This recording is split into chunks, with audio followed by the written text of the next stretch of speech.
안녕하세요. 저는 서울 광진구에 사는 40대 여자입니다. 오늘 제가 이렇게 사연을 보내게 된 건 바로 얼마 전 있었던 일 때문이에요. 10년 동안 참고 참았던 제가 드디어 폭발해 버렸거든요. 그 일로 인해 저는 경찰서에서 조사까지 받았지만 후회는 없었습니다. 오히려 속이 다 시원했어요. 글쎄 저희 시어머니께서 어제 제 뺨을 때리셨거든요. 너 같은 년이 감히 내 아들 돈으로 유세를 떨어? 하시면서요. 근데 웃긴 게 뭔지 아세요? 제 남편은 사실 몇 년째 백수였다는 거예요. 그동안 제가 새벽 4시부터 밤 12시까지 3개 알바를 뛰면서 생활비를 벌어왔는데 시어머니는 그걸 전혀 모르셨던 거죠. 우선 이 모든 일의 시작인 10년 전으로 돌아가 볼게요. 전 그때 중소기업에서 경리로 일하고 있었어요. 고졸 출신이지만 성실하게 일했고 나름대로 열심히 살고 있었죠. 그러던 어느 날 거래처 직원으로 온 남편을 만났습니다. 대기업 직원이었던 남편은 정말 멋있었어요. 키도 크고 잘생겼고 무엇보다 저한테 정말 잘해줬거든요.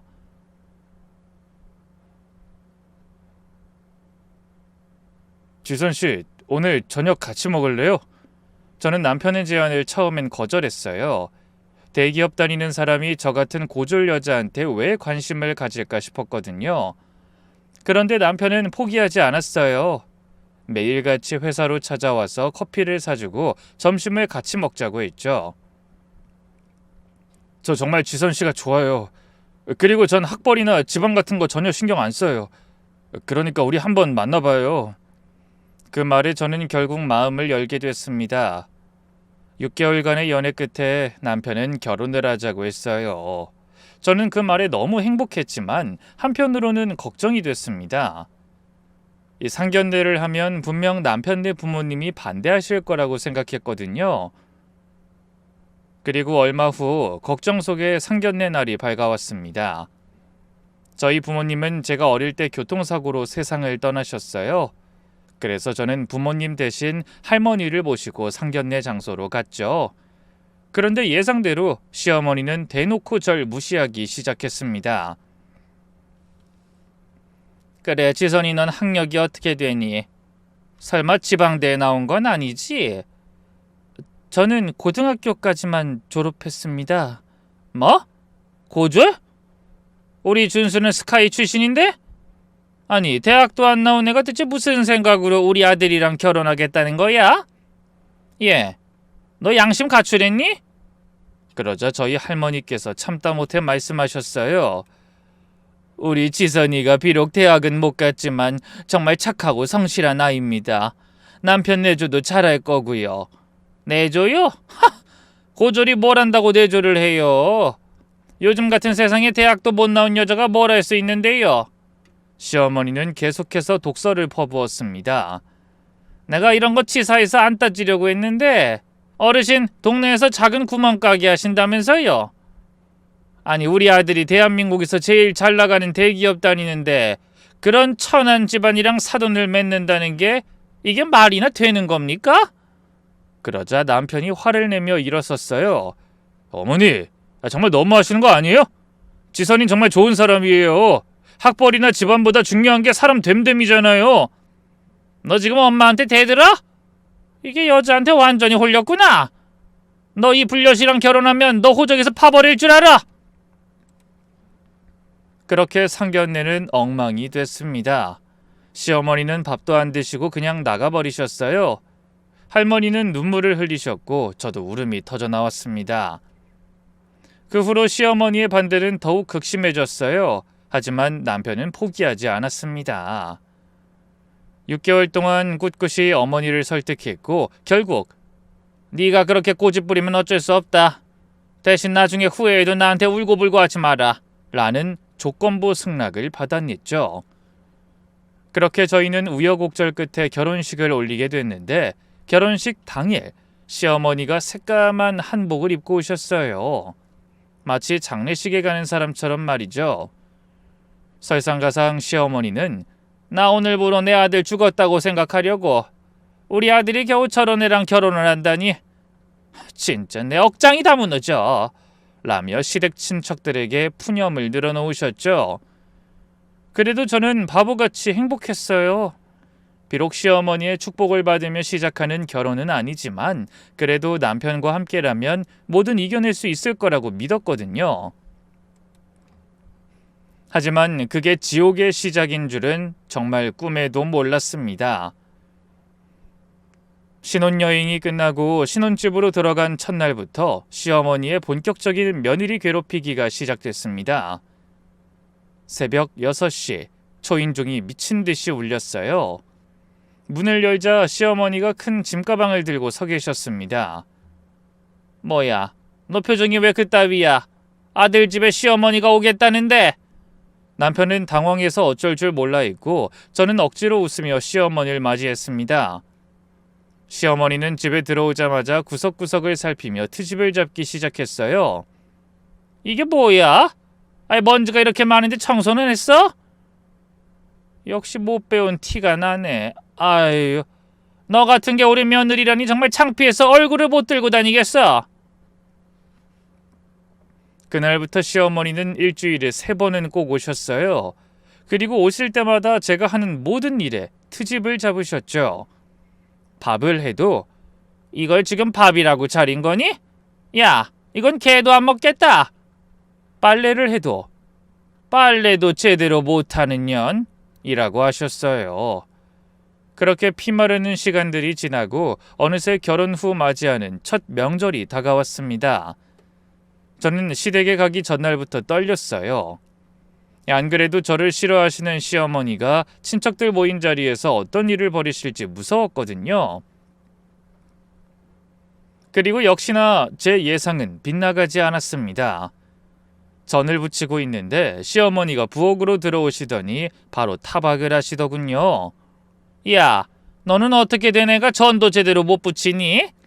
이렇게 못생기게 부친 걸 어떻게 상에 올려? 아유, 이거 정말 쓸모없는 년이네. 야, 초등학생들도 너보단 잘하겠다. 아휴, 내가 진짜 속 터져서 4명에 못 살지.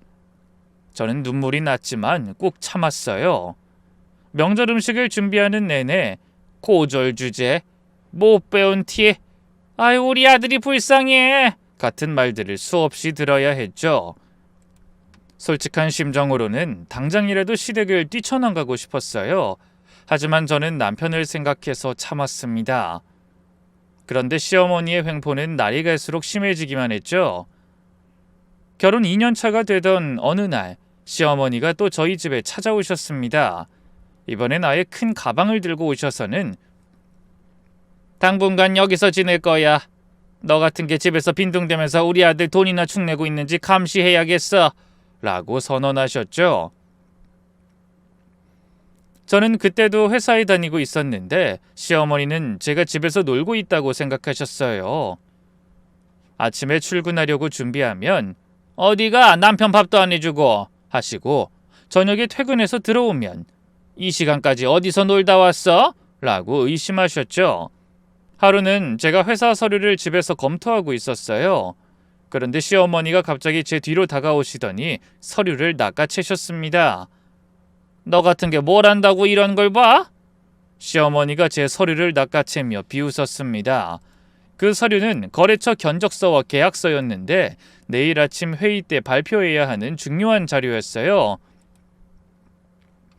어머님, 그거 회사 서류예요. 내일까지 검토해야 하니까 얼른 주세요. 이게 고졸 따위가 뭔 대단한 일을 한다고 유세야? 계약서? 견적서? 네가 이런 걸 이해나 하겠어? 그러면서 시어머니는 제 서류를 찢어버리셨어요. 1장, 2장, 제가 밤새 검토하고 수정한 서류들이 갈기갈기 찢어졌습니다. 어머님 안 돼요. 그거 정말 중요한 거예요. 중요한 거? 고졸이 하는 일이 뭐가 중요해? 어차피 잡일이나 하는 주제. 다음날 저는 상사에게 불려가 크게 혼났습니다. 김지선 씨, 오늘 발표 자료 대체 어디 있어요? 거래처에서 기다리고 있다고. 죄송합니다. 집에서 사고가 있어서 지금 다시 작성하겠습니다. 다시 작성? 회의 30분 전인데? 아이 무슨 일을 이따위로 합니까? 정말 실망이네요. 그날 저는 점심도 거른 채 정신없이 서류를 다시 만들었지만 이미 회사에서 신뢰를 잃은 후였어요. 그러던 어느 날 시어머니가 갑자기 제 방으로 들어오셨습니다. 너 월급 통장 좀 가져와봐. 네? 통장은 갑자기 왜요? 시어머니가 보자는데 이유가 있어? 당장 가져와! 마지못해 통장을 보여드렸더니 시어머니는 월급 내역을 보시고는 크게 코웃음을 치셨어요. 뭐야, 겨우 200만 원? 이게 월급이라고 받는 거야? 우리 아들은 이 3배는 받는데? 너 여태 이런 푼돈이나 받으려고 매일 늦게 들어온 거였어? 집안일은 뒷전이고? 시어머니는 본격적으로 저를 압박하기 시작했습니다. 당장 회사 그만둬! 이런 쥐꼬리만한 돈 받느라 시간 낭비하지 말고 집에서 남편 내조나 잘해. 어머님, 저도 일하고 싶어요. 제 인생도 있잖아요. 네 인생은 우리 아들 뒷바라지하는 거야! 매일같이 시어머니의 압박은 계속됐습니다. 출근하려고 하면 막아서고 퇴근이 조금만 늦어도 난리를 치셨어요. 급기야 시어머니는 제 회사에 직접 전화를 하셨어요. 여보세요? 김지선 씨 상사시죠? 전 우리 며느리 시어머니 되는 사람인데요. 우리 며느리가 집안일을 너무 소홀히 해서요. 좀 일찍 보내주시면 안 될까요? 그렇게 회사에서 제 입지는 점점 좁아졌습니다. 중요한 프로젝트에서 제외되고 동료들도 저를 이상하게 쳐다봤죠. 지선씨, 시어머니가 또 전화하셨어요. 오늘도 일찍 가래요. 결국 저는 버티지 못했습니다. 시어머니의 끊임없는 압박과 방해, 회사에서의 눈총을 견디다 못해 사직서를 냈어요. 그래, 잘했어. 네가 이제야 정신을 차렸구나. 고졸은 집에서 살림이나 하는 게 맞아. 시어머니는 제가 회사를 그만둔 날 친척들에게 자랑하듯 전화를 돌리셨습니다. 우리 며느리가 드디어 철이 들었어요. 쓸데없이 회사 다닌다고 하더니 제가 타일러서 그만뒀어요. 그렇게 저는 시어머니의 뜻대로 예정에도 없던 전업주부가 되었습니다. 그런데 시어머니의 구박은 여전히 계속됐어요. 결혼 2년이 됐는데도 임신 소식이 없자 시어머니는 본격적으로 저를 몰아붙이기 시작했습니다. 야, 너 진짜 몸에 문제 있는 거 아니야? 정상적인 여자면 벌써 애를 낳았어야지. 우리 집안 대 끊기려고 작정했어? 내일 당장 병원 가. 가서 불임 검사 받아. 다음날 정말로 시어머니는 저를 끌고 산부인과에 가셨어요. 남편도 없이 시어머니랑 단둘이 가는 게 얼마나 치욕적이었는지 모릅니다. 의사 선생님, 얘가 결혼한 지 벌써 2년이 됐는데도 임신을 못해요. 아무래도 애를 못 낳는 몸인 것 같은데 제대로 정밀 검사해 주세요. 잠시 후 검사 결과가 나왔는데 제 몸은 너무나도 정상이었습니다. 그러자 의사 선생님이 남편분도 같이 검사 받아보시는 게 좋겠네요. 라고 했지만 시어머니는 버럭 화를 냈어요. 아이, 우리 아들은 멀쩡해요. 우리 아들이 얼마나 건강하고 남자다운데 검사는 무슨 얼어 죽을 검사. 여기선 돌팔이 병원이구만. 그렇게 저희는 아무런 소득 없이 집으로 돌아왔습니다. 그런데 집에 돌아와서도 시어머니의 공격은 계속됐죠. 검사 결과가 정상이라도 난 안 믿어. 분명 뭔가 숨기는 게 있을 거야. 너 혹시 옛날에 지저분하게 놀고 다닌 거 아니냐? 그래서 애가 안 생기는 거지? 어머님, 전 그런 적 없어요. 거짓말하지 마! 너 같은 년들이 다 그래. 결혼 전에 아주 질펀하게 놀아제꼈겠지. 그러니까 벌 받아서 애가 안 생기는 거야. 그렇게 발광을 하던 시어머니는 어느 날 한약방에서 정체불명의 약을 지어오셨어요. 이거 먹어. 애 잘 생긴다는 약이야. 하루 3번 꼭 먹어야 해. 어머님, 이거 냄새가 너무 이상한데 이게 무슨 약인데요? 뭔지 알 필요 없어. 시어머니가 주는 건 무조건 먹는 거야. 혹시 안 먹고 버리면 내가 가만 안 둬? 그 약을 먹고 저는 일주일 동안 배탈과 구토로 고생했어요. 나중에 알고 보니 그 약은 제대로 된 한의원도 아닌 어디 이상한 보신탕집 같은 곳에서 지어오신 거였더군요. 그 사실을 알게 된 후 제가 약을 안 먹겠다고 했더니 시어머니는 노발대발하시며 1년 안에 애 못 낳으면 위자료 한 푼 없이 맨몸으로 쫓겨날 줄 알아라고 엄포를 놓으셨어요. 그날 밤 저는 남편에게 울면서 말했습니다. 여보, 어머님 정말 해도 해도 너무하신 것 같아. 나 정말 힘들어 죽겠어. 그러자 남편은 한숨을 쉬며 말했습니다. 지선아, 엄마가 나이 드셔서 그래. 조금만 더 참아. 우리 아이 생기면 분명 달라지실 거야. 하지만 저는 알고 있었어요. 만약 애가 생긴다고 해도 시어머니는 절대 달라지지 않을 거라는 걸 말이죠. 오히려 시어머니는 애 하나 낳았다고 까부는 년이라며 저를 더 괴롭히실 게 뻔했죠. 그렇게 지옥 같은 나날을 보내던 어느 날, 돌아가신 친정 부모님의 기일이 다가왔습니다. 저는 매년 이날만큼은 꼭 제사를 지내왔습니다. 그날도 저는 부모님의 제사를 지내기 위해 부모님의 납골당으로 가려고 했죠. 제사 음식을 정성껏 담아 바구니에 넣고 막 현관문을 나서려는데 갑자기 뒤에서 고함 소리가 들렸습니다. 너 지금 어디 가는 거야? 어머님, 저 오늘 친정 부모님 기일이라서요. 잠시 납골당에 좀 다녀오려고요. 그러자 시어머니는 제 손에 든 바구니를 낚아챘습니다. 이게 다 뭐야? 이런 걸 만드느라 새벽부터 부산 떤 거였어? 시어머니 밥상엔 이런 정성 안 들이면서? 어머님 제발 돌려주세요. 제가 정성껏 만든 거예요. 하지만 시어머니는 제 바구니를 들고 부엌으로 가시더니 믿을 수 없는 일을 하셨습니다. 글쎄 음식을 하나하나 꺼내서 쓰레기통에 버리기 시작한 거예요. 이런 거 가져가서 뭐해? 죽은 사람이 먹기라도 해? 쓸데없는 짓 하지 말고 시어머니나 잘 모셔. 어머님 안 돼요. 제발. 저는 울면서 쓰레기통에서 음식을 꺼내려 했지만 시어머니는 저를 밀쳐내셨어요. 죽은 사람보다 산 시어머니가 먼저야. 네가 진짜 효도하려면 나한테 해야지. 왜 죽은 사람한테 정성을 들여? 앞으로 그런 쓸데없는 재산 하지 마. 차라리 그 시간에 나한테 맛있는 걸 해줘. 동태전은 바닥에 내동댕이 쳐지고 정성껏 만든 나물들은 쓰레기 봉투에 쑤셔 넣어졌습니다.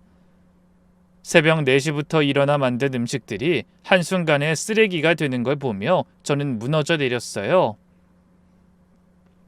결국 저는 눈물을 펑펑 쏟으며 집을 나왔습니다. 하지만 차마 빈손으로 갈 순 없어 급한 대로 마트에서 간단한 것들을 사서 납골당으로 갔습니다. 엄마 아빠 죄송해요. 오늘만큼은 맛있는 거 많이 해드리고 싶었는데 이것밖에 못 가져왔어요. 저는 부모님의 사진을 보며 한참을 울었습니다. 돌아가신 부모님께 제대로 된 제사상도 차려드리지 못하는 불효녀가 된 것 같아 가슴이 찢어졌어요. 그런데 그 후로도 시어머니는 제가 친정 관련된 일을 하려고 하면 무조건 막으셨어요. 심지어 할머니 생신에도 못 가게 했죠. 시집 온 여자가 왜 자꾸 친정만 찾아? 팔자가 드센 년들이나 그러는 거야. 그러던 어느 날 할머니가 편찮으시다는 연락을 받았어요. 유일한 혈육인 할머니가 위독하시다는데 시어머니는 또 저를 막아 세웠습니다. 병원에 의사도 많은데 네가 가서 뭐하게? 집안일이나 제대로 해. 어머님, 할머니한텐 저밖에 없어요. 제발 저 좀 보내주세요. 이러다 저희 할머니 정말 큰일 나실지도 몰라요. 너 시어머니가 먼저야. 너네 할머니가 먼저야. 분명히 경고하는데 오늘 이 집 문턱 넘지 마. 네가 저 밖으로 나가는 순간 쫓아내버릴 거니까. 알았어? 결국 저는 시어머니의 생때에 밖으로 나가지 못했고 일주일 후 할머니는 저를 보지 못한 채 돌아가셨습니다. 할머니의 마지막도 지키지 못한 죄책감에 저는 매일 밤 울었어요. 그런데 시어머니는 그런 저를 또 타박하시더군요. 우는 것 좀 그만해. 아주 듣기 싫어 죽겠어. 너네 할머니 어차피 늙어서 돌아가신 거잖아. 뭘 그렇게 슬퍼해? 그런 날들이 계속되자 저는 깊은 우울감에 빠졌습니다. 하지만 언제부터인가 더 이상 이렇게 무시당하며 살 수는 없다는 생각이 들더군요.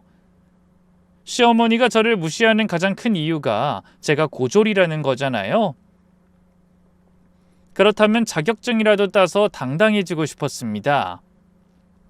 인터넷으로 알아보니 고졸도 딸 수 있는 자격증이 꽤 많더라고요.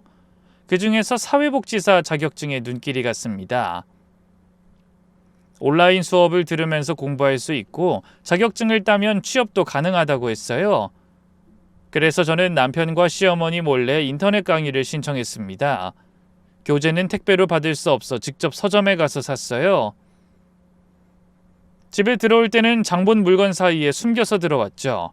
그리고 저는 시어머니가 친구들 만나러 나가시는 시간, 남편이 PC방에 가는 시간을 이용해 공부를 시작했습니다.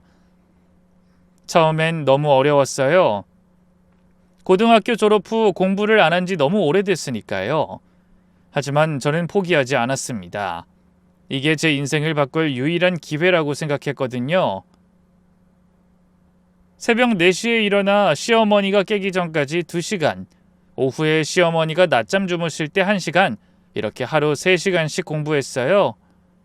책은 옷장 깊숙한 곳에 숨겨뒀고 공부할 때는 항상 귀를 쫑긋 세우고 있었습니다. 그렇게 2달 정도 지났을까요? 드디어 첫 시험을 앞두고 있었습니다. 마지막 정리를 하려고 안방에서 교재를 펼쳤는데 갑자기 방문이 벌컥 열렸어요. 하필 그날따라 시어머니가 평소보다 일찍 계신 거예요.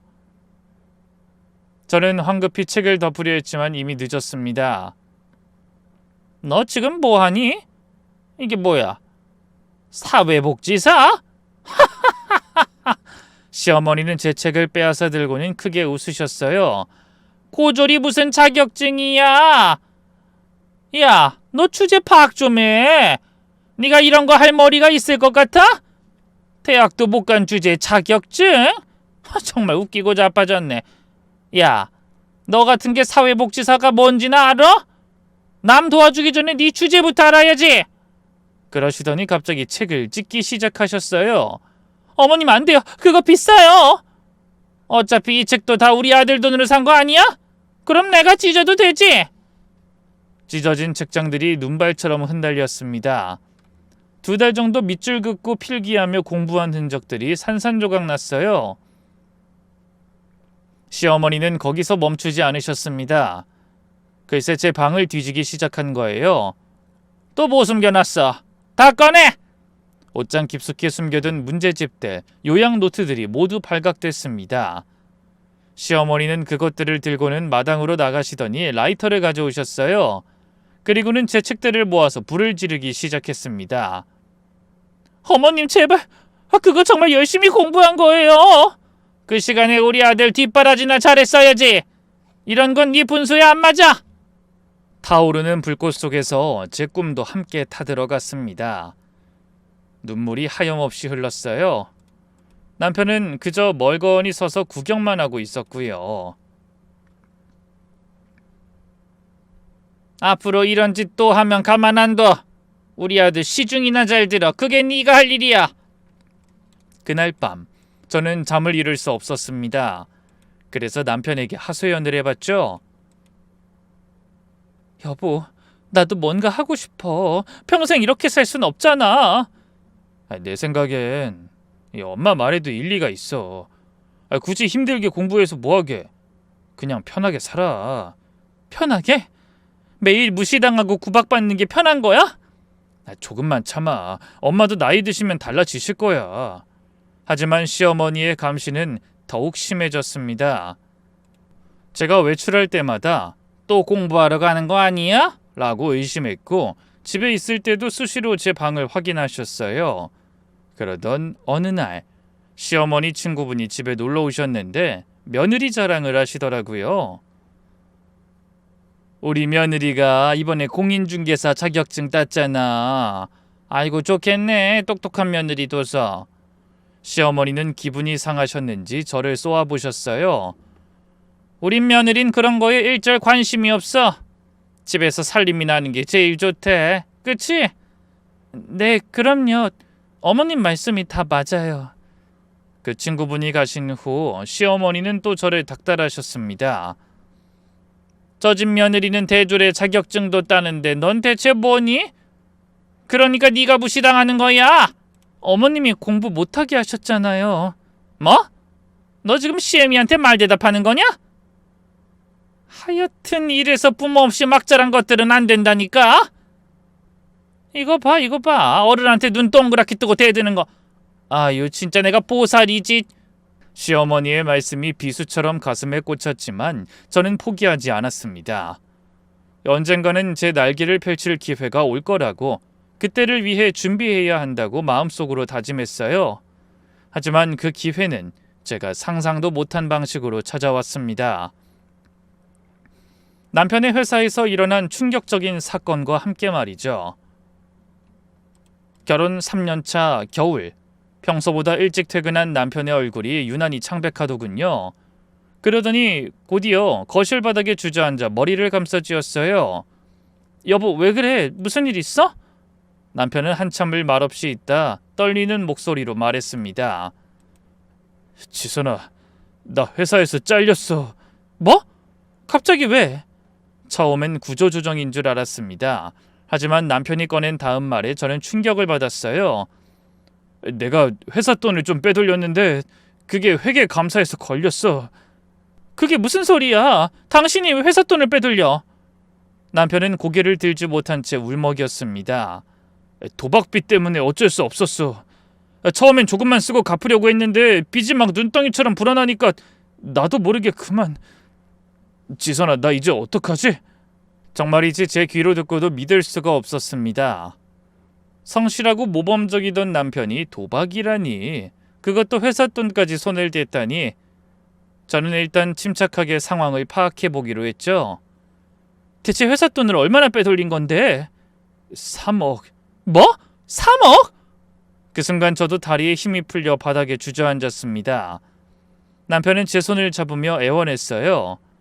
회사에서는 전액 변상하고 조용히 나가는 조건으로 형사고발 안 하기로 했어. 대신 한 달 안에 돈을 마련해야 해.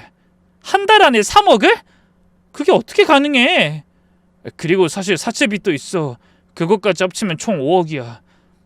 제발 엄마한텐 비밀로 해줘. 엄마가 알면 난 죽은 목숨이야. 남편은 울며 불며 제게 애원했고 전 일단 해결책을 찾아보기로 했습니다. 우선 다음 날 저는 은행을 돌아다니며 대출을 알아봤어요. 그리고 제 명의로 할 수 있는 대출은 모두 받았습니다. 신용대출, 카드론, 심지어 제2금융권까지. 그래도 1억이 채 안 됐어요. 결국 저는 제 할머니가 남겨주신 유산에까지 손을 대야 했습니다. 그래도 5억이라는 빚을 갚기엔 턱없이 부족했죠. 그래서 보험도 해약하고 집안에 값나가는 물건들도 팔았어요. 결혼 예물로 받은 금목걸이, 반지까지 모두 팔았죠. 그렇게 해서 겨우 3억을 만들어 회사에 변상했습니다. 하지만 사채업자들의 독촉은 계속됐어요. 그런데도 남편은 집에서 하루 종일 게임만 했습니다. 제 취업은커녕 밖에 나가는 것조차 무서워했어요. 여보, 이럴 때일수록 정신 차려야지. 얼른 다시 일자리도 알아보고 해. 어차피 가망 없어. 이미 업계에서 내 소문 다 퍼졌을 거야. 그럼 다른 일이라도 알아봐야 하는 거 아니야? 언제까지 이렇게 게임만 하려고 그래? 아이씨, 고졸주제. 당신이 나한테 뭘 가르치려 들어? 지금 당신이 내 심정을 알기나 해? 그렇게 남편은 오히려 저한테 화를 냈습니다. 그런 와중에도 사채업자들의 독촉은 날로 심해졌고 집에는 빨간 딱지가 붙을 위기였어요. 결국 저는 급한 대로 알바를 뛰기 시작했습니다. 새벽 4시부터 9시까지는 김밥집에서 김밥을 말고 집에 와서 잠깐 씻곤 다시 편의점으로 갔어요. 그리고 오후 6시부터는 동네 고깃집에서 서빙을 했죠. 그런데 하루에 꼬박 19시간을 일하고도 버는 돈은 한 달에 겨우 300만 원이었어요. 그마저도 사채 이자로 대부분 나갔죠. 그렇게 지친 몸을 이끌고 집에 들어가니 시어머니가 TV를 보고 계셨어요. 어디 갔다 이제 오니? 친구 만나고 왔어요. 아유, 친구는 무슨. 넌 참 팔자도 좋다, 전업주부가. 시어머니는 여전히 남편이 백수가 된 것도 그 때문에 제가 알바를 뛰고 있다는 것도 전혀 모르고 계셨어요. 근데 너 얼굴이 왜 그러니? 뭘 얼마나 열심히 놀았길래 그렇게 피곤해 보여? 그냥 좀 피곤하네요. 아유, 예. 그러니까 퍼질러 있지 말고 운동이라도 좀 해. 우리 아들 돈으로 헬스장이라도 등록하든가. 그때 현관문이 열리고 남편이 들어왔습니다. 우리 아들 회사 잘 다녀왔어? 네, 엄마. 어쩐 일이세요? 연락도 없이? 그냥 우리 아들 보고 싶어서 왔지. 일하느라 힘들었지. 어서 씻고 와라. 애미는 뭐하니? 빨리 저녁 차리지 않고. 그러면서 시어머니는 남편을 향해 흡족한 표정을 지으셨어요. 하지만 남편은 똥 마려운 강아지 마냥 안절부절 못했죠. 사실 남편은 PC방에 갔다 온 거였으니까요. 저한테 빌린 5만 원으로 하루 종일 게임을 하고 온 거죠. 그렇게 시어머니는 모든 걸 모른 채 여전히 절 무시하고 남편을 감쌌습니다. 그러던 어느 날 퇴근하고 집에 들어왔더니 제 방이 전쟁터가 되어 있더군요. 옷장문은 활짝 열려 있고 서랍은 모두 뒤집혀 있었으며 화장대 위의 물건들은 바닥에 널브러져 있었어요. 처음엔 도둑이 든 줄 알고 경찰에 신고하려다가 거실에서 들리는 시어머니 목소리에 멈췄습니다. 이것 봐. 이 원피스 나한테 딱이야. 역시 내가 입으니까 더 고급스러워 보이네. 거실로 나가보니 시어머니가 제 옷을 입고 거울 앞에서 포즈를 취하고 계셨어요. 그것도 제가 가장 아끼는 원피스를요. 결혼 전 6개월 동안 야근 수당 모아 산 유일한 명품이었습니다. 어머님, 그거 제 원피스인데요. 어머, 왔어? 아유, 내가 오늘 친구들 모임이 있잖니. 근데 마땅히 입을 게 없어서 네 옷 좀 입어봤다. 근데 입을 만한 게 겨우 이거 하나뿐이더라. 근데 이거 혹시 가짜 아니니? 왠지 싸구려 같은데? 그거 백화점에서 산 명품이고요. 제가 정말 아끼는 옷이니까 제발 벗어주세요. 뭐? 벗으라고? 이게 시애미한테 어디서 버르장머리 없이. 그리고 이것도 다 우리 아들 돈으로 산 거 아니야? 그럼 내가 입어도 되지? 시어머니가 며느리 옷 하나 빌려 입는 게 뭐가 문제야? 어머님, 그건 제가 결혼 전에 제 돈으로 산 거예요. 거짓말하지 마! 고졸이 무슨 돈이 있어서 이런 비싼 옷을 사? 분명 우리 아들이 사준 거지? 너 같은 년이 명품을 알기나 해? 시어머니는 제 말을 무시하고 그 옷을 입은 채로 외출 준비를 하셨습니다. 오늘 이거 입고 가야겠다. 친구들한테 자랑 좀 해야지. 그날 시어머니는 제 원피스에 김치 국물과 막걸리 자국을 여기저기 묻힌 채 집으로 돌아오셨습니다. 아이고, 내가 오늘 너무 신나서 실수를 좀 했네. 미안하게 됐다. 이거 세탁소에 맡기든가 해. 순간 저는 분노로 온몸이 떨렸지만 겉으로는 아무 표정도 짓지 않았습니다. 시어머니의 뻔뻔함은 이미 예상했던 일이었으니까요. 괜찮아, 참자. 언젠가는 끝이 있겠지. 그렇게 마음속으로 되뇌며 저는 주먹을 꽉 쥐었습니다. 손톱이 손바닥을 파고들 정도로 세게 쥐었는데도 아픔을 느낄 수 없었어요. 마음의 상처가 너무 커서 육체적 고통 따윈 아무것도 아니었으니까요. 그런데 다음 날 아침 출근 준비를 하려고 화장대 서랍을 열었는데 뭔가 이상했습니다. 늘 그 자리에 있던 시계가 없었어요. 친정할머니께서 고등학교 졸업 선물로 주신 시계. 비싼 건 아니었지만 돌아가신 할머니의 마지막 선물이라 늘 소중히 보관하고 있었는데 그게 감쪽같이 없어진 거였죠. 저는 혹시나 하는 마음에 시어머니에게 물어봤어요. 어머님, 혹시 제 시계 못 보셨어요?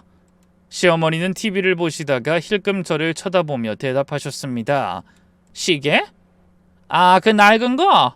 어제 내가 친구 만나러 갈 때 차고 갔어. 얼른 돌려주세요. 그거 내 친구한테 줬는데? 내가 어제 친구들이랑 고스톱 치다가 크게 잃어가지고 말이야. 아이, 어쩌니? 급한 대로 그 시계라도 풀어서 줬지. 어머님, 그건 돌아가신 할머니가 주신 거예요. 어떻게 그걸 그렇게 마음대로 하실 수가 있어요? 어머, 얘 시애미한테 소리 지르는 것 좀 봐. 야, 어차피 죽은 사람이랑 관련 있는 물건 갖고 있으면 재수온부터 내가 정리해준 거 고마워해야지. 아이, 그리고 시계 하나 가지고 뭘 그렇게 야단이야? 우리 아들이 더 좋은 거 사주면 되지. 저는 그 자리에서 무너져 내릴 것 같았습니다. 원피스도 모자라 할머니의 유품까지 제 인생에서 소중한 것들을 시어머니는 하나둘씩 모든 걸 빼앗아가고 있었습니다. 결국 저는 눈물을 삼키며 집을 나섰습니다. 알바를 하면서도 하루 종일 할머니 생각에 일이 손에 잡히지 않았어요. 할머니 죄송해요. 할머니가 주신 소중한 선물도 못 지켰어요. 그렇게 몸고생과 마음고생을 하던 어느 날 갑자기 너무 어지러워서 화장실에 달려갔는데 피가 나오더군요. 휴대폰으로 증상을 검색해보니 스트레스성 위궤양 같았습니다. 하지만 당시 저에게는 병원에 갈 여유도 없었고 결국 저는 약국에서 위장약을 사 먹으며 버텼습니다. 하지만 점점 구토 증상이 심해져서 밥을 먹으면 다시 토하기 일쑤였죠. 그런데 시어머니는 제 속도 모르고 임신한 거 아니야? 라며 오히려 좋아하셨어요. 하지만 검사 결과 임신이 아니라 위궤양이라는 걸 알게 되자 시어머니는 버럭버럭 화를 내셨습니다. 병원비 10만 원이나 써서 검사했더니 겨우 위궤양? 꾀병이잖아! 그렇게 저는 제대로 된 치료도 받지 못한 채 그날도 새벽 4시에 일어나 김밥집으로 향했습니다. 언제까지 이렇게 살아야 하는지 정말 끝이 보이지 않았어요. 그런데 어느 날부터인가 시어머니의 행동이 이상해지기 시작했습니다. 평소에는 저를 못 잡아먹어 안달이시던 분이 갑자기 제게 살갑게 구시는 거예요. 예, 요즘 물가가 너무 올랐지? 장 보기도 힘들 텐데 내가 너희 생활비 좀 보태줄게. 한 달에 한 번씩 와서 받아가. 처음엔 정말 생활비를 보태주시는 줄 알았습니다. 그런데 막상 약속한 날이 되자 시어머니의 태도가 180도 바뀌었어요. 어머님, 오늘 저희 생활비 주신다고 하셔서 왔는데요. 생활비? 아, 그거? 잠깐만. 내가 지금 급하게 돈 쓸 일이 있어서. 근데 너희가 잠깐 좀 빌려줄 수 있어? 많이는 아니고 한 200만 원만 빌려줘. 다음 달에 갚을게. 아니, 생활비랑 합쳐서 400만 원 줄게. 뭔가 이상했지만 시어머니 말씀이니 어쩔 수 없이 저는 그동안 모아둔 비상금에서 200만 원을 드렸습니다. 그런데 다음 달이 되자 시어머니는 오리발을 내미셨어요. 어머님, 저번에 빌려드린 돈 언제쯤 주실 거예요? 돈? 무슨 돈? 내가 언제 돈을 빌렸어? 지난달에 200만 원 빌려가셨잖아요. 야! 넌 시애미가 며느리한테 용돈 좀 받은 걸 가지고 빌렸다고 해? 우리 아들이 한 달에 버는 돈이 얼만데 겨우 200만 원 가지고 이렇게 쪼잔하게 굴어? 순간 저는 할 말을 잃었습니다. 남편이 백수라는 사실을 모르시니 시어머니는 계속 우리 아들이 번 돈이라고 하셨으니까요. 하지만 전 끝내 입을 다물었습니다. 미우나 고우나 하나뿐인 내 가족, 남편을 생각해서 그리고 또 이 집안의 평화를 위해서 말이죠. 그런데 시어머니는 또 복장 터지는 소리를 하시더군요. 그나저나 내가 지금 급하게 돈 좀 필요한데 혹시 100만 원만 더 줄 수 있어? 어머님, 저희 정말 돈 없어요. 진짜로요. 없긴 뭐가 없어. 우리 아들이 매달 1,000만 원씩 벌 텐데. 시끄럽고 나 잠깐 화장실 갔다 올 테니까 그 사이에 내 통장으로 이체해 놔.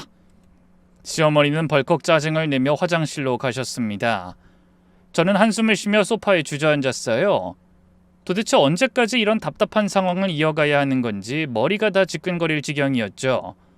그때 소파 위에 놓인 시어머니 휴대폰에서 메시지 알림음이 울렸습니다. 화면이 켜지면서 자연스럽게 메시지 내용이 보였는데 그 안에 충격적인 내용이 들어있더군요. 언니, 오늘도 하우스 오실 거죠?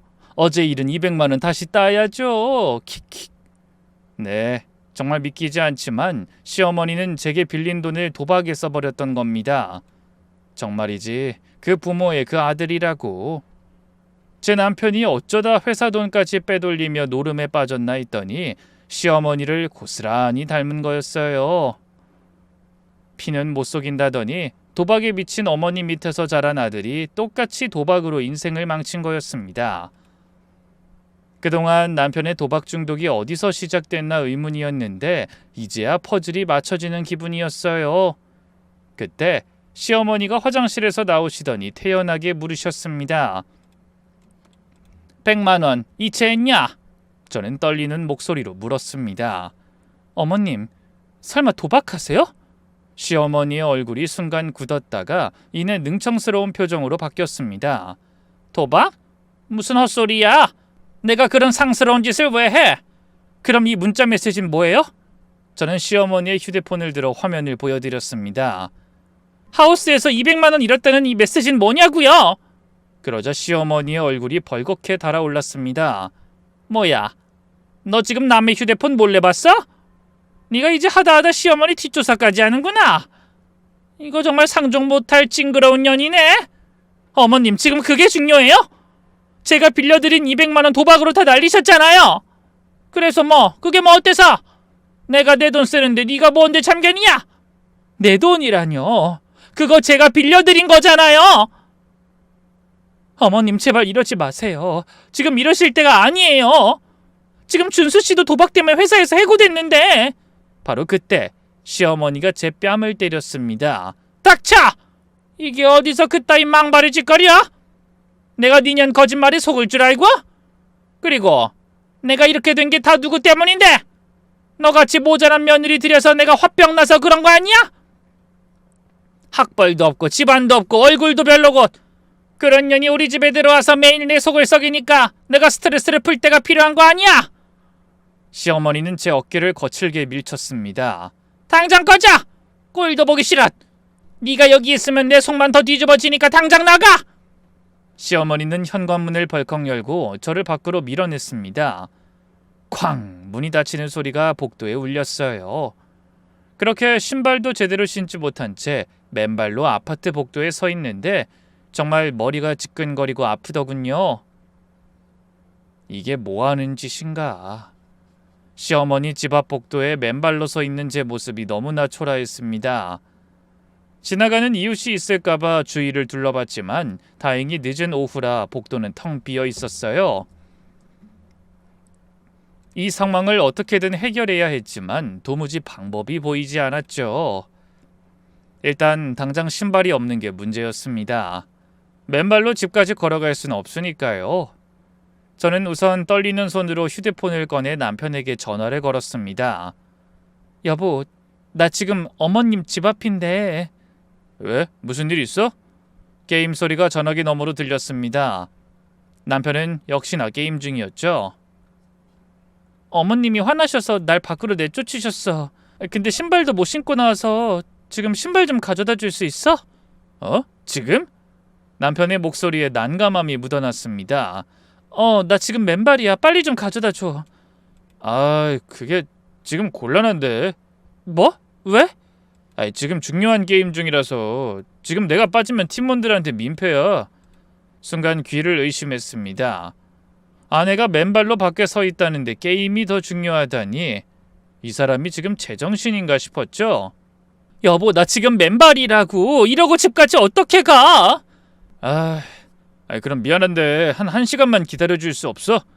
이거 끝나고 바로 갈게. 1시간? 지금 나보고 여기에 맨발로 1시간을 서 있으라고? 아니면 그냥 걸어와. 금방이잖아. 한 10분밖에 안 걸리지 않나? 순간 정말이지 전화기를 던져버리고 싶었습니다. 제 남편이 이렇게 무심한 사람이었나 싶었죠. 알았어. 그냥 내가 알아서 할게. 미안해. 게임 끝나고 연락할게. 뚝 전화가 끊겼습니다. 그렇게 엘리베이터를 타고 1층으로 내려가는 동안 누군가 타지 않기를 저는 간절히 바랬습니다. 그런데 그만 1층 로비에서 경비 아저씨를 딱 마주치고 말았죠. 야, 아가씨, 신발은 어쩌고 그러고 다녀요? 깜빡하고. 저는 말끝을 흐리며 황급히 로비를 빠져나왔습니다. 아스팔트 바닥은 복도보다 더 차갑고 거칠었어요. 그리고 작은 돌멩이들이 발바닥을 찔러댔죠. 편의점까지만 가면. 다행히 아파트 100m 앞쯤에 편의점이 있어서 저는 서둘러 그곳으로 향했습니다. 하지만 그 100m가 꼭 1km처럼 느껴지더군요. 지나가는 사람들의 시선들도 너무나 따가웠죠. 어머, 저 여자 좀 봐. 맨발이네. 정신이 좀 어떻게 된 여자 아니야? 수치심에 얼굴이 화끈거렸지만 전 그저 묵묵히 걸었습니다. 잠시 후 겨우 편의점에 도착해 문을 열고 들어갔는데 아르바이트생이 제 발을 보고 깜짝 놀라더군요. 저 슬리퍼 있나요? 싼 걸로. 아, 네, 저쪽에 있어요. 저는 떨리는 손으로 제일 싼 3,000원짜리 슬리퍼를 집었습니다. 지갑을 열어보니 10,000원짜리 한 장이 전부였어요. 내일 아침 김밥집 가는 교통비였죠. 3,000원입니다. 네, 여기요. 그렇게 계산을 마치고 편의점을 나와 집으로 가는 게 눈물이 핑 돌더군요. 제 처지가 너무나 한심하게 느껴졌거든요. 시어머니한테 맨발로 쫓겨나고 남편한텐 게임이 더 중요하다고 버림받고 맨발로 길을 걷다 3,000원짜리 슬리퍼를 신고 터덜터덜 걸어가는 40대 여자라니. 이게 내 인생인가?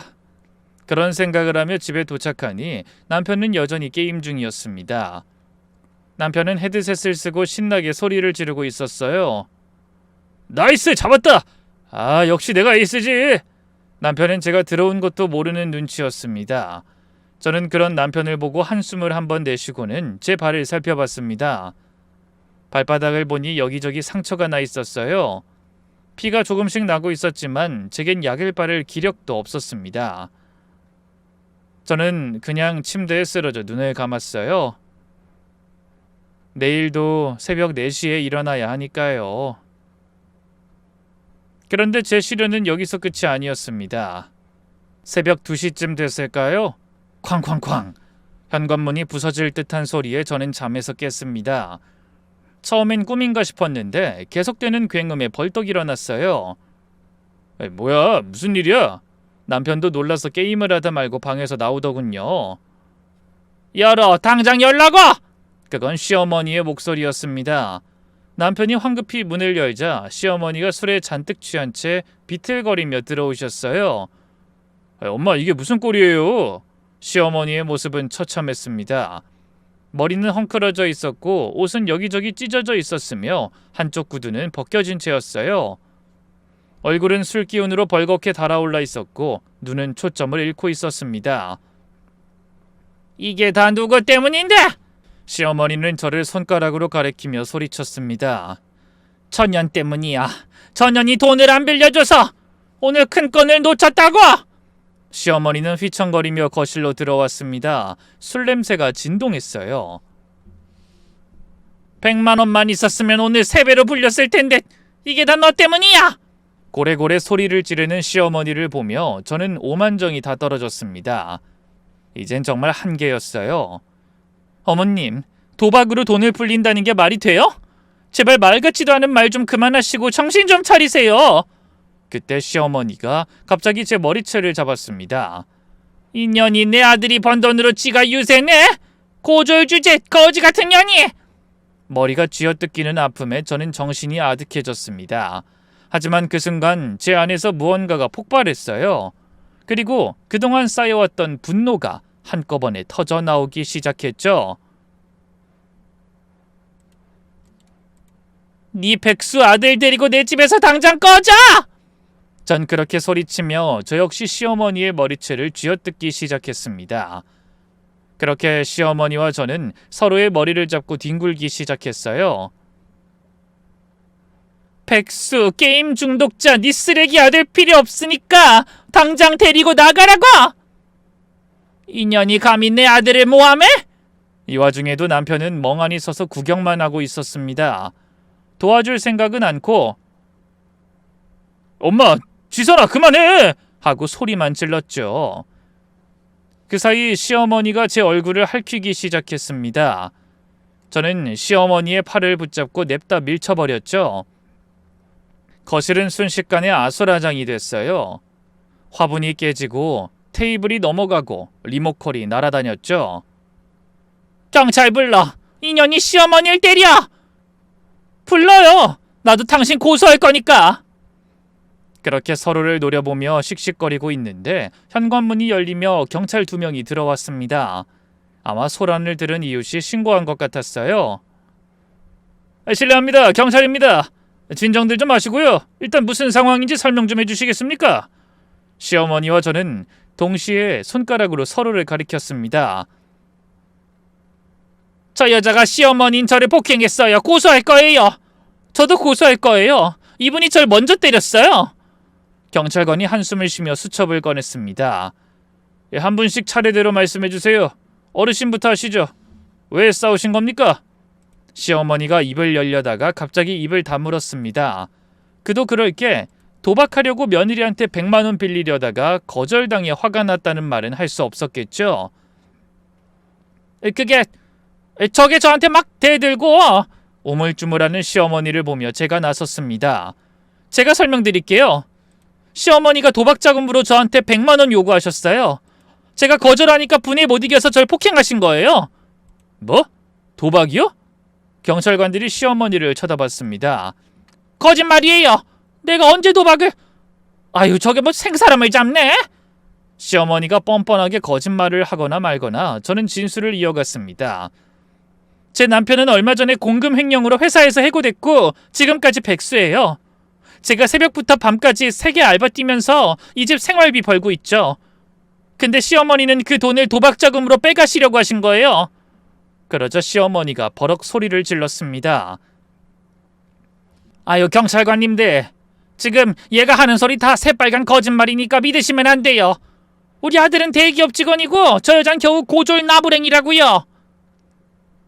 못 믿으시겠으면 증거 보여드릴게요. 저는 방으로 가서 그동안 모아둔 서류들을 꺼냈습니다. 여기 보세요. 이건 남편 해고 통지서예요. 사유에 뭐라고 적힌지 보이시죠? 공금 횡령 3억 원. 그 순간 시어머니의 얼굴이 하얗게 질렸습니다. 그리고 이건 사채업자들이 보낸 독촉장이에요. 한 달에 몇 장씩 와요. 빚이 총 5억이 넘습니다. 아니, 춘수야, 이게 사실이야? 시어머니가 떨리는 목소리로 남편을 불렀습니다. 하지만 남편은 고개조차 들지 못했죠. 엄마, 죄송해요. 그 한마디에 시어머니는 그 자리에서 쓰러졌습니다. 그러자 경찰관들이 황급히 시어머니를 부축했습니다. 하지만 전 차갑게 말했어요. 졸도하시든 말든 전 고소 진행할 겁니다. 폭행죄, 모욕죄, 그리고 사기죄로요. 지선아, 너 지금 꼭 이래야겠어? 우리 엄마 지금 쓰러지셨잖아. 당신한텐 소중한 엄마겠지만 나한텐 지난 몇 년 동안 날 하녀 취급하고 구박한 사람일 뿐이야. 그러는 동안 당신은 뭐 했어? 게임만 했잖아. 그때 경찰관이 상황을 정리했습니다. 일단 양쪽 다 경찰서로 가셔야겠습니다. 정식으로 조사 받으셔야 할 것 같네요. 시어머니는 경찰관에게 부축을 받으며 일어났습니다. 충격으로 넋이 나간 표정이었어요. 춘수야, 너 정말 회사에서 잘렸어? 네, 지선이 말이 다 맞아요. 죄송해요, 엄마. 시어머니는 믿을 수 없다는 표정으로 저를 쳐다봤습니다. 그동안 어화둥둥 모시고 살던 자랑스러운 아들이 실상은 빚쟁이 백수에 불과하다는 사실을 받아들이기 힘들었겠죠. 하지만 시어머니가 얼마나 충격을 받았든 저는 시어머니의 사정을 봐줄 생각이 없었습니다. 이제 인내는 끝났고 지금부턴 제 인생을 되찾을 때였으니까요. 얼마 후 저는 변호사를 선임하고 정식으로 고소장을 제출했습니다. 사실 시어머니가 저에게 갈취한 돈은 겨우 200만 원이었지만 저는 시어머니가 그동안 저를 정신적으로 학대한 일들까지 다 계산해서 하나도 빠짐없이 보상받을 생각이었어요. 재판 당일 법정은 긴장감으로 가득했습니다. 피고인 박순자 씨는 지난 10년간 며느리인 원고에게 지속적인 정신적 학대와 모욕을 가했으며 금전을 갈취한 혐의로 기소되었습니다. 시어머니는 변호사 옆에 초라하게 앉아 있었어요. 평소에 거만함은 온데간데 없고 늙고 지친 노인의 모습만 남아 있었죠. 그러거나 말거나 제 변호사가 증거를 제시하기 시작했습니다. 재판장님, 이것은 피고인이 원고에게 보낸 카톡 메시지입니다. 고졸 주제, 쓸모없는 년, 부모 없는 거지, 이런 모욕적인 발언이 수백 건 넘게 기록되어 있습니다. 그러자 방청석에서 웅성거리는 소리가 들렸습니다. 이어서 저는 증언대에 올라 그동안 제가 겪어온 일들을 밝히기 시작했습니다. 저는 10년 동안 시어머니 학대를 참으며 살았습니다. 시어머니는 제가 친정부모님 제사를 지내려 하자 그 제사 음식을 쓰레기통에 버리셨고 할머니 유품인 시계를 마음대로 도박빚 대신 팔아버렸습니다. 그리고 제가 자격증 공부를 하자 그 책을 불태우셨고 제가 소중하게 여기는 옷을 훔쳐 입곤 더럽혀서 돌려주셨죠. 그러자 판사가 시어머니에게 물었습니다. 피고인, 이 증언이 사실입니까? 저는 대기업 다니는 우리 아들이 고졸 출신을 만난 게 싫어서. 그것이 며느리를 학대하고 돈을 갈취한 이유가 됩니까? 피고인 반성 좀 하세요. 잠시 후 판결이 내려졌습니다. 피고인 박순자는 정신적 학대와 협박, 금전 갈취 혐의가 인정되어 징역 1년에 집행유예 2년, 200시간의 사회봉사를 명합니다. 또한 원고에게 위자료 3천만 원을 지급하십시오. 3천만 원? 그런 돈이 어디 있어? 시어머니가 절규했지만 소용없었습니다. 재판은 완벽한 저의 승리였죠. 이어서 저는 곧바로 이혼 소송을 시작했습니다. 먼저 제 변호사가 증거를 제시했습니다. 피고는 7년간 무직 상태로 게임에만 몰두했고 원고가 하루 19시간 노동으로 번 돈으로 생활했습니다. 이는 명백한 유책 사유입니다. 판결은 예상대로였습니다.